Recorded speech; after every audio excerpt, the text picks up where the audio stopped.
Have you ever wondered, is there truly a God? Or is it just an illusion? Something we've been taught to believe in? What if everything you've been told about God, about spirituality, was completely upside down? In today's video, we're diving deep into a question that has perplexed humans for centuries. Is there a God? But here's the twist. We won't just be looking at this question from a religious standpoint. We'll be exploring it through the lens of Buddha's wisdom, an answer that might challenge everything you thought you knew. Buddha's teachings hold the power to transform our understanding of life, suffering, and even God. His response to two very different seekers, a devoted theist and a staunch atheist, offers a profound lesson on the path to enlightenment and self-realization. So, sit tight, because what you're about to hear could change the way you view not just God, but your own existence. And if you're ready to go deeper into the mysteries of life, make sure to hit that like button and subscribe to our channel, Buddhist Balance, for more transformative wisdom every week. The first man's question, morning. Story. Early one morning, a man approached Buddha's garden quietly, as if trying to remain unseen. He was a devout follower of Lord Rama, one of the most revered deities in Hinduism, known for his unwavering dedication and lifelong devotion. His life had been marked by building temples, chanting sacred mantras, and reflecting deeply on the divine. For years, he had dedicated himself to the service of Lord Rama. Yet despite his piety, he found himself no closer to understanding the ultimate truth. Over time, this devotee realized that something was missing. He had performed his rituals, paid his respects, and followed all the prescribed duties of his faith. But a nagging question remained in his heart: is there a God? The uncertainty lingered, and he began to doubt the very foundation of his belief. What if his devotion, despite being pure and relentless, wasn't leading him to the truth? He heard whispers of a wise man in the land, an enlightened being named Gautama Buddha, who had profound insights into the nature of reality. So, the devotee decided to seek the Buddha's guidance, hoping for the clarity he could no longer find in the temples he had built. Approaching Buddha, the devotee humbly asked, "O Tathagata, please tell me the truth, is there a God?" Buddha, ever intuitive and perceptive, immediately recognized the nature of the man's quest. He saw not only the devotion in the man's eyes, but also the inner turmoil that had started to arise.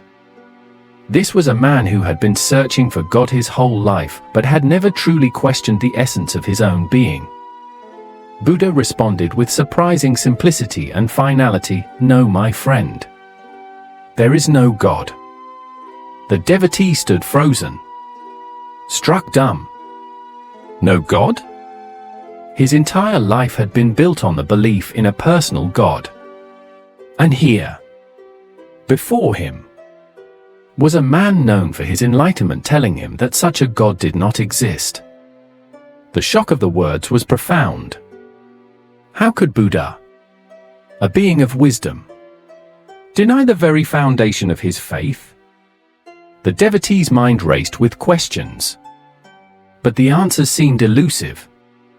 Without another word, he left the garden, troubled and confused, unsure of how to reconcile Buddha's words with the truths he had spent his life worshipping.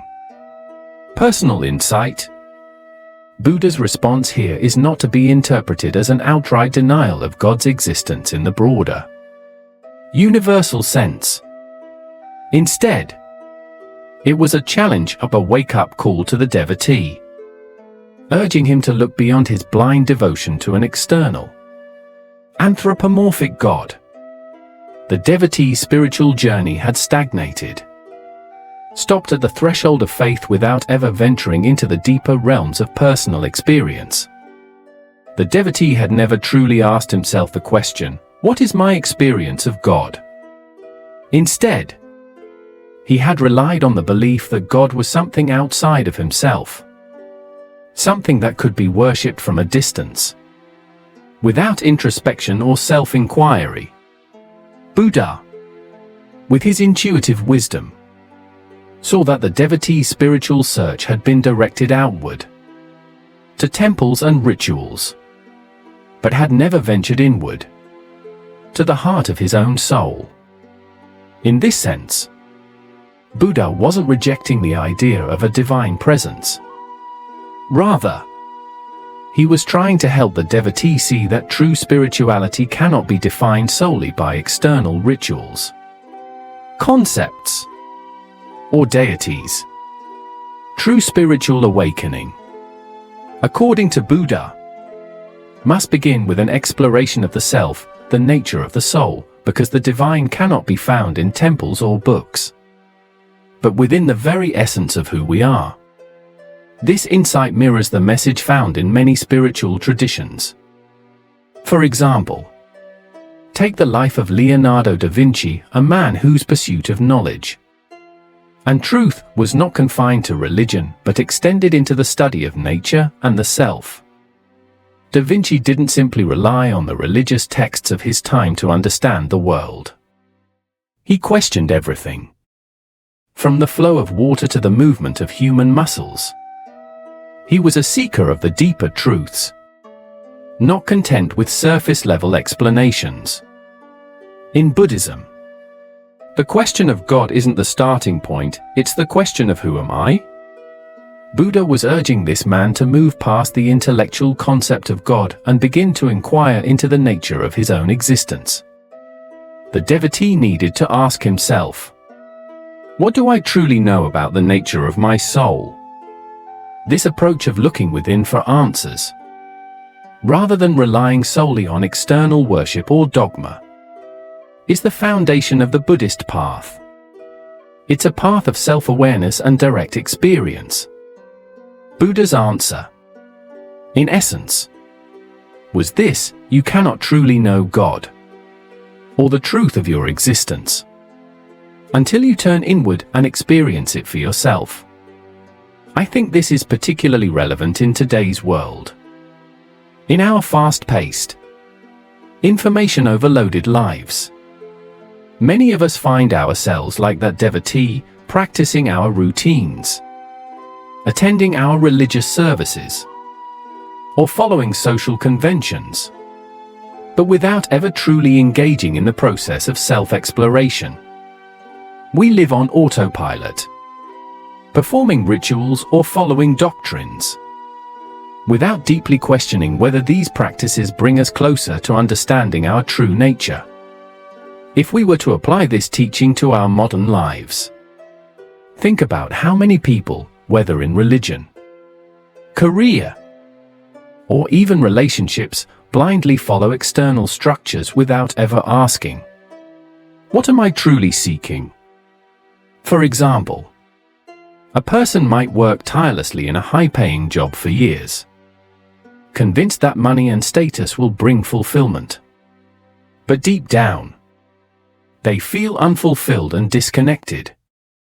They may ask themselves, is this all there is? But they never ask, who am I really? In the case of the devotee in the story, Buddha's seemingly harsh response wasn't to invalidate the existence of God, it was a call to push the devotee toward personal realization. It was a call to stop relying on belief alone and to begin a deeper inquiry into the nature of the self. Buddha wanted the devotee to experience the divine within, not as an abstract concept or a distant deity, but as an integral part of his own being. Reflection. If we look at another well-known figure from history, Albert Einstein, we can see a similar theme emerging. Einstein was not a man who believed in a personal God in the traditional sense.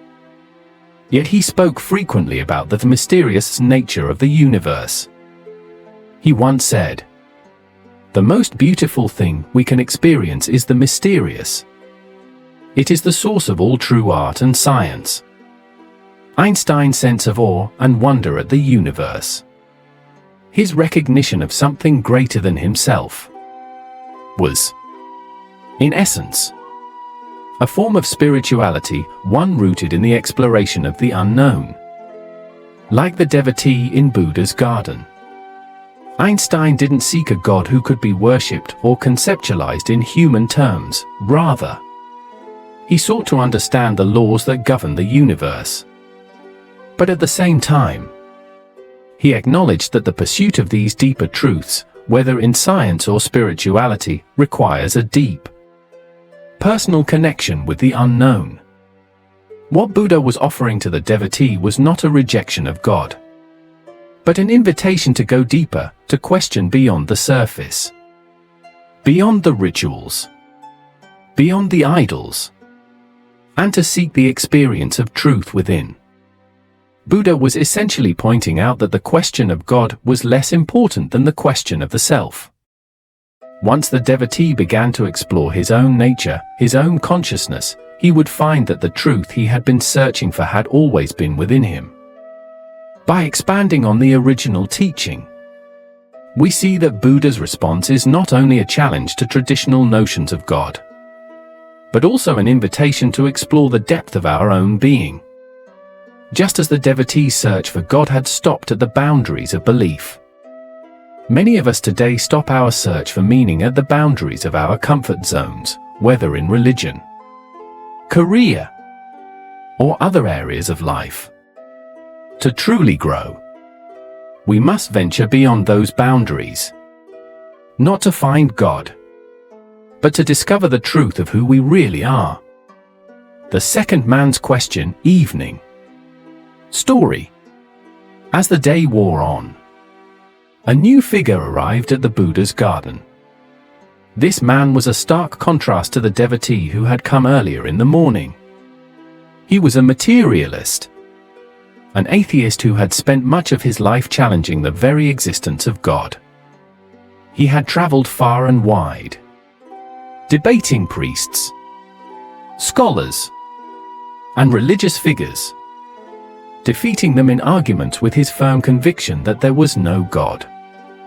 His life had been dedicated to logic, reason, and materialism.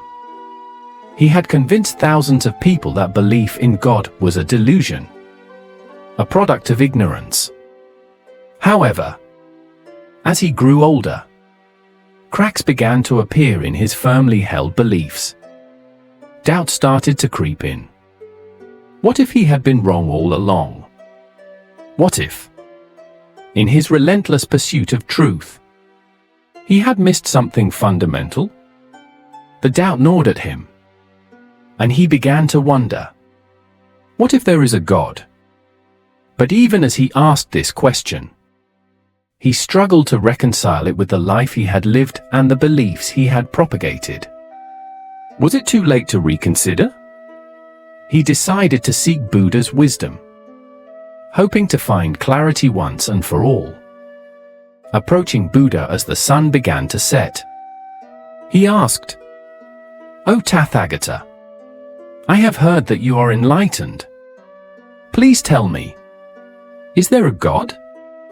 Buddha, with his deep insight into the human condition, immediately recognized the man's inner conflict. He knew that this was someone who had rejected the concept of God for his entire life. Someone whose intellectual arrogance had led him to believe that only materialism was real. Buddha responded with firm clarity, "Yes, my friend, there is a God." The atheist was taken aback.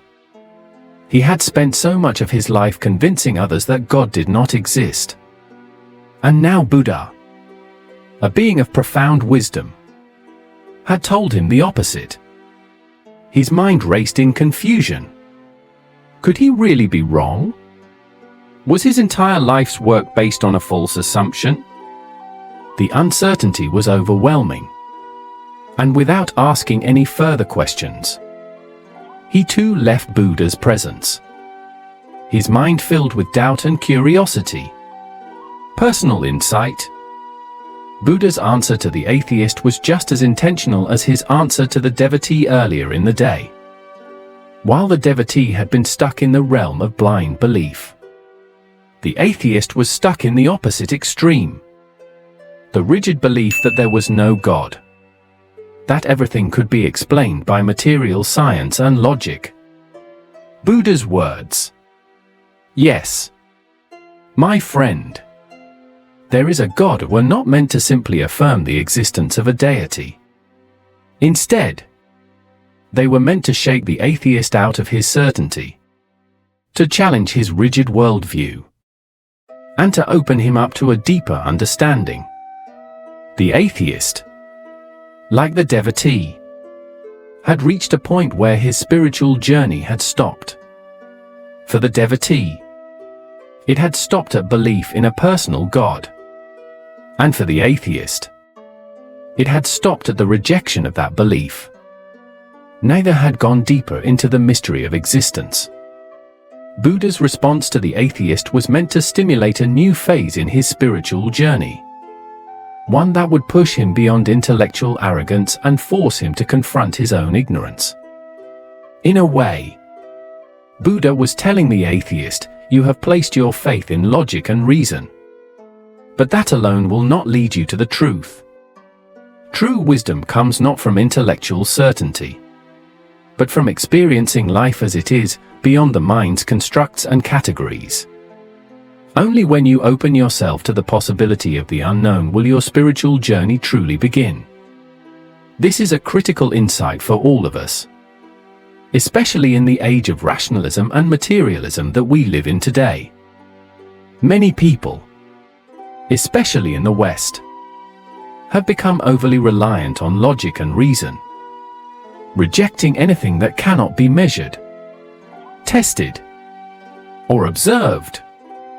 Figures like Richard Dawkins, for example, have long been at the forefront of the atheist movement, arguing that belief in God is a form of intellectual laziness.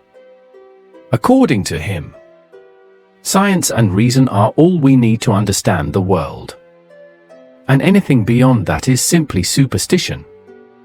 However, what Dawkins and many other rationalists miss is that there are dimensions of life and consciousness that cannot be fully understood by reason alone. Science can explain the mechanics of the universe, but it cannot answer the deeper questions of meaning and purpose. Buddha's response to the atheist is a reminder that there are limits to intellectual understanding, and that true wisdom comes not just from the mind, but from a direct, experimental understanding of the self and the nature of reality. Take, for example, Carl Jung, the famous Swiss psychiatrist, who was deeply critical of the materialist worldview. Jung believed that modern society's rejection of spirituality had led to an existential crisis. He argued that without a connection to the deeper, unseen aspects of the psyche, individuals were at risk of losing a sense of meaning and purpose. Jung's work was dedicated to exploring the unconscious mind, understanding archetypes, and seeking the deeper, symbolic meaning of life. In many ways, Jung's ideas echo the Buddhist approach to self-discovery and spiritual growth. True wisdom and understanding cannot be obtained solely through the intellect. They must be experienced and felt at a deeper, more intuitive level. Buddha's words to the atheist. Yes, there is a God were not about confirming the existence of a personal deity. They were about breaking the atheist's intellectual barriers and inviting him to open himself up to the possibility of experiencing something beyond the material world. It was a call to move beyond rigid thinking and to embrace the mystery of life, something that transcends logic and materialism. Reflection. If we look at Steve Jobs, we see a modern example of someone who, despite his tremendous success in the material world, acknowledged that there was something beyond the intellect and technology that shaped his life. Jobs was famously influenced by Zen Buddhism, and he once said, "You can't connect the dots looking forward, you can only connect them looking backward." This insight, which reflects the Buddhist principle of non-attachment, and the recognition that life's meaning often unfolds only after we experience it, was central to Jobs' philosophy. His success in business and technology didn't come from simply relying on logic and intellect. It came from his openness to creativity, intuition, and the deeper currents of life. In many ways, Jobs was embodying the kind of spiritual openness that Buddha was encouraging the atheist to adopt, to acknowledge the limits of reason and to embrace the unknown as a source of wisdom. Ultimately, Buddha's response to the atheist reminds us that there is no one-size-fits-all answer to the question of God. For some, the path may involve blind faith; for others, it may involve skepticism and doubt. But for everyone, the journey towards spiritual awakening requires humility to recognize that we don't know everything and that true wisdom comes not from certainty, but from a willingness to question, to open ourselves to the unknown, and to experience the deeper truths that lie beyond the surface. Buddha's answer to the atheist wasn't a definitive statement on the existence of God, it was an invitation to embark on a deeper journey, one that would go beyond intellectual beliefs and open the heart and mind to the mysteries of existence. Just as the devotee in the morning needed to question his external beliefs to grow spiritually, the atheist in the evening needed to question his intellectual certainties and open himself to the possibility of a deeper, more experimental understanding of reality. The disciples' question, night. Story. As the evening shadows deepened and the disciples prepared for rest, one of Buddha's closest followers, who had been sitting quietly in the garden throughout the day, approached him. This disciple had been present when the two men, the devotee and the atheist, came to Buddha seeking answers. He had heard both responses, and a deep confusion began to stir within him. How could the same enlightened being, Buddha, give such opposite answers to the same question? His mind was in turmoil. In the morning, Buddha had told the devotee that there was no God. In the evening, he had told the atheist that there is a God. The disciple, unable to reconcile these answers, approached Buddha and asked, "O Lord, I have been listening to your teachings, but I am troubled. You have given two completely different answers to the same question. Please, tell me the truth, is there a God? Or is there not?" Buddha smiled at the disciple and replied, "The answers I gave were meant specifically for each individual. They were not for you." The disciple was perplexed. "But, Lord, what do you mean? You told one person there is no God and another there is. How can these answers be different if there is only one truth?" Buddha looked at him with compassion and said, "Each of these answers was given to awaken a particular person. The devotee who came to me in the morning had lived his life in blind faith. He had never questioned the concept of God, and his spiritual quest had become stagnant. He believed in God as an external force, but he had not yet turned inward to examine his true self. When I told him there is no God, I was not denying the existence of a universal force, but rather encouraging him to go beyond his superficial beliefs. I wanted to shake him out of his complacency and push him to discover the truth within himself." Buddha paused, then continued. As for the man who came in the evening, he had lived his life as a staunch atheist. He had rejected God not out of genuine inquiry, but out of pride and intellectual arrogance. His belief in the non-existence of God had also made him stagnant, just as the devotee had been stuck in blind faith. This man had been trapped in intellectual dogma. When I told him there is a God, I did not mean it in the way he thought.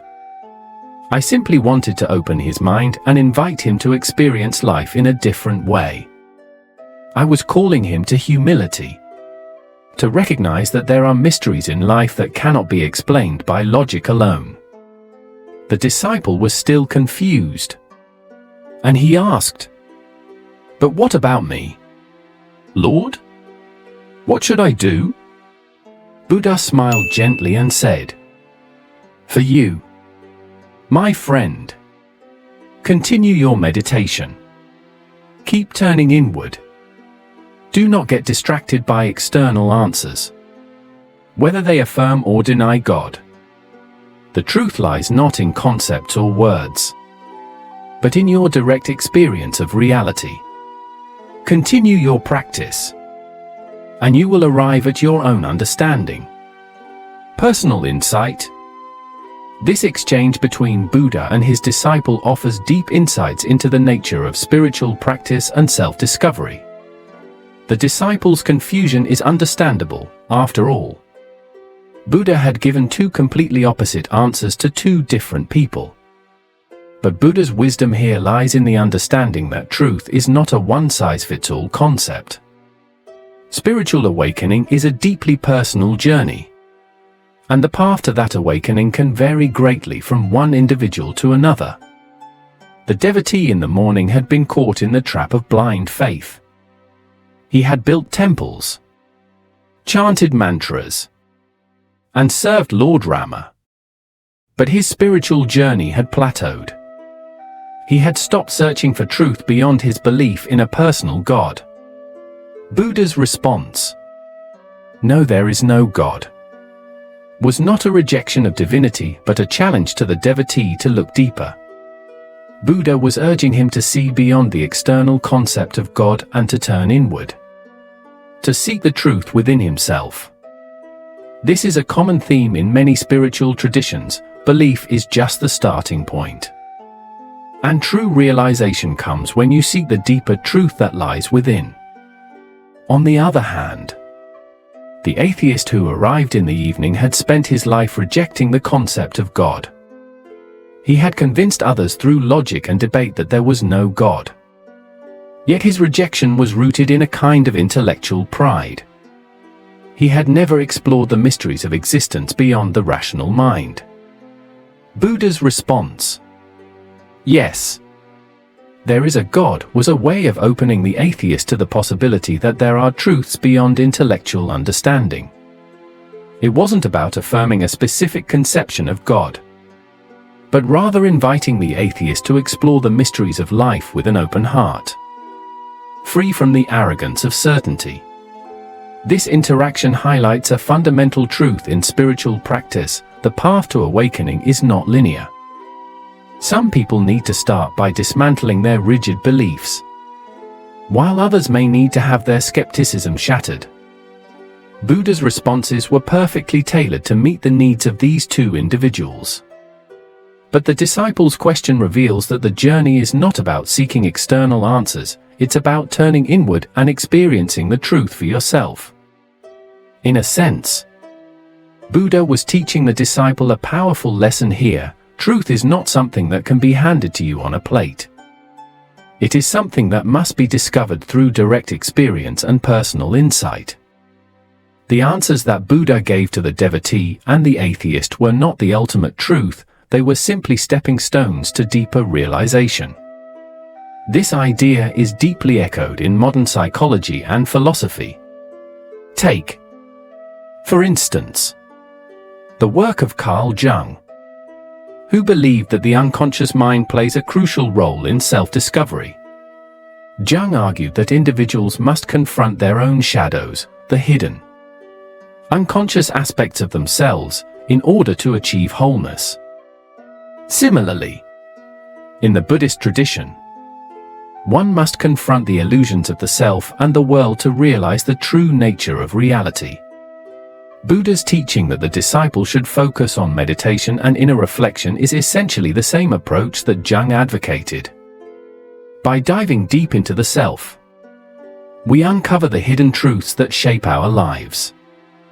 Moreover, Buddha's message also aligns with the modern understanding of cognitive behavioral therapy, CBT, which emphasizes the importance of self-awareness and personal responsibility in overcoming mental obstacles.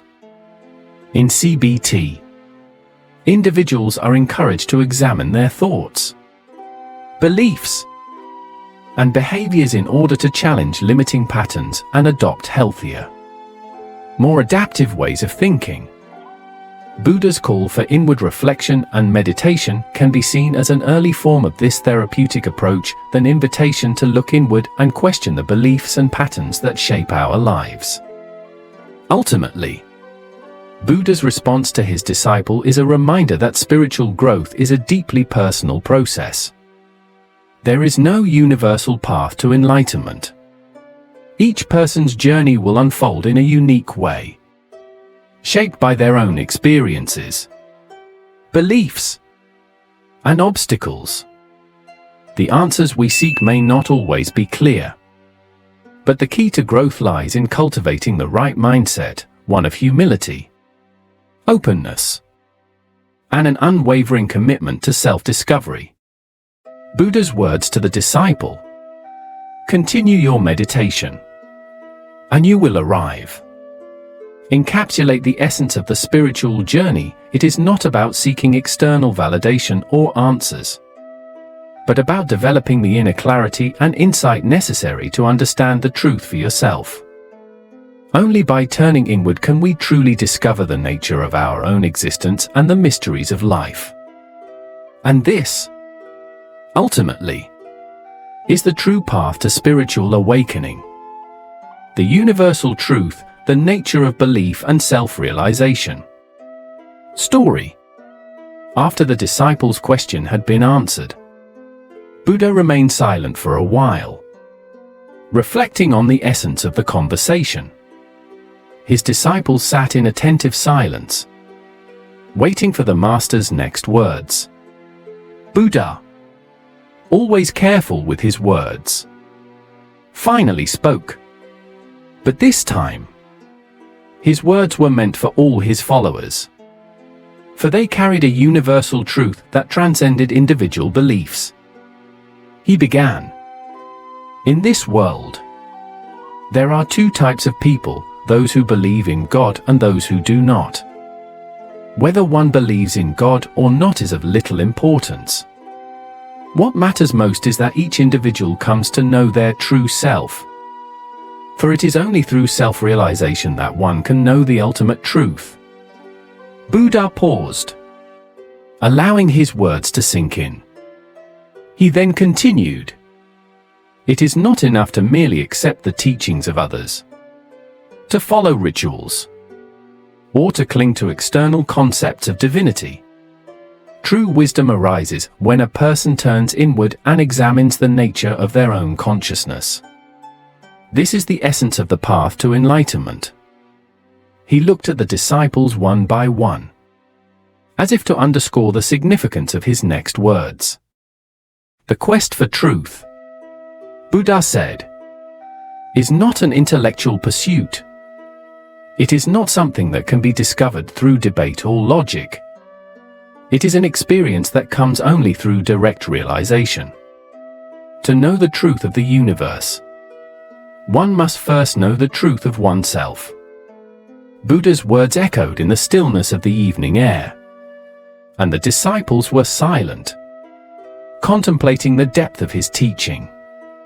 But Buddha, sensing that his disciples were still uncertain, decided to elaborate further. "Those who believe in God may be trapped by their belief. They see God as an external force, a being that exists outside of themselves. But they do not ask themselves, what is my relationship to God? What do I know of this God? Have I experienced the divine within myself? Similarly, those who do not believe in God, Buddha continued, may also be trapped by their own doubts. They deny the possibility of something greater, something beyond the physical world, without ever questioning their own existence.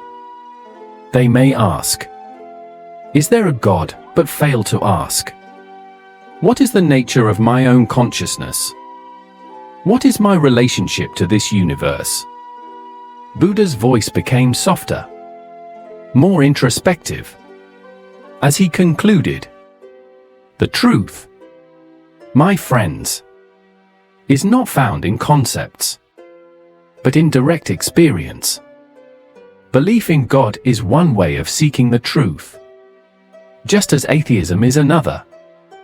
But neither of these is the ultimate answer. The ultimate answer is found within, in the depths of our own consciousness. It is only when we look within ourselves that we can truly know the nature of reality. Personal insight. What Buddha is teaching here is profound, and it touches on a core principle of spiritual practice, self-realization. Whether one believes in God or not is, in the grand scheme of things, irrelevant. What is crucial is that the individual seeks to know their true self, to realize the nature of their consciousness, and to understand their place in the universe. This is not an external journey, but an internal one. A journey that can only be undertaken by looking inward and examining the self. This teaching brings to mind the famous words of Socrates, the ancient Greek philosopher, who said, know thyself. Socrates, much like Buddha, emphasized the importance of self-knowledge as the foundation for all wisdom. For Socrates, understanding the self was the key to understanding the world. Similarly, Buddha's teaching suggests that true wisdom arises not from external sources or beliefs, but from a deep understanding of our own nature. In modern psychology, this concept is echoed in the work of Carl Jung, who developed the idea of the self as the totality of the unconscious and conscious mind. Jung believed that in order to achieve psychological wholeness, an individual must integrate the various aspects of their personality, including those parts that are hidden in the unconscious. This integration, according to Jung, is a lifelong process. And it is through this process of self-discovery that we come to understand the deeper truths of our existence. In Buddhism, the process of self-realization is often called insight or vipassana meditation. Through meditation, one gains insight into the nature of the mind, the nature of reality, and the impermanent, interconnected nature of all things. This direct experience is considered the path to enlightenment, the ultimate realization that the self is not separate from the universe, but is an integral part of it. Buddha's message about belief in God is not an attack on the concept of God itself. Rather, it is an invitation to look beyond surface-level beliefs and to question the nature of those beliefs. For many, belief in God is an important part of their spiritual practice. But Buddha is reminding us that belief must be rooted in personal experience. It is not enough to simply accept the existence of God or to reject it. It is far more important to experience the divine within oneself. In the same way, atheism, while a legitimate philosophical stance, can also be limiting if it prevents an individual from exploring the deeper, more mystical aspects of existence. Richard Dawkins, a well-known advocate for atheism, has often argued that belief in God is irrational and unsupported by evidence. While this stance is grounded in logic, It may overlook the profound mysteries of consciousness and the interconnectedness of all life, which are not easily explained by rational thought alone. Buddha's teaching suggests that we should not cling to belief or disbelief, but rather we should focus on the pursuit of self-realization. It is only when we understand the nature of our own consciousness that we can begin to grasp the nature of reality. This is the heart of Buddhist philosophy and meditation practice. The quest for truth within. The key message Buddha is imparting is that the ultimate truth is not found in external doctrines, be they religious or atheistic. The truth is found within, through direct experience. Belief in God, or the lack thereof, is merely a starting point on the spiritual journey. The real question is, what is the nature of your consciousness? What is your relationship to the universe? This reminds us that no matter what spiritual path we follow, we must always return to the self. Whether we are believers, skeptics, or somewhere in between, the most important thing is to seek truth through self-awareness and introspection. To truly know the universe, we must first know ourselves. This journey of self-realization is not an easy one. It requires dedication, introspection, and sometimes a willingness to challenge long-held beliefs. But as Buddha's teachings show us, it is only through this process that we can truly awaken to the truth of existence. As we've learned today, Buddha's teachings remind us that the path to enlightenment isn't about the answers we seek from others, it's about the truth we uncover within ourselves. Whether you're a believer, an atheist, or someone simply searching for deeper meaning, the most important question remains, who are you? What is your true nature? Buddha's wisdom doesn't just give us answers, it challenges us to question, explore, and discover our own truth. The key to liberation lies not in the belief or disbelief in a God, but in understanding our own minds, letting go of attachments, and embracing the impermanence of life.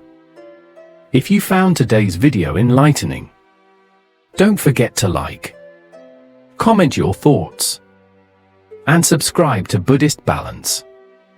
We've only scratched the surface of what Buddha's teachings can offer. Stay tuned for more profound insights. And let's continue this journey of self-discovery together. Remember, the truth is within you. And once you discover it, nothing will ever be the same.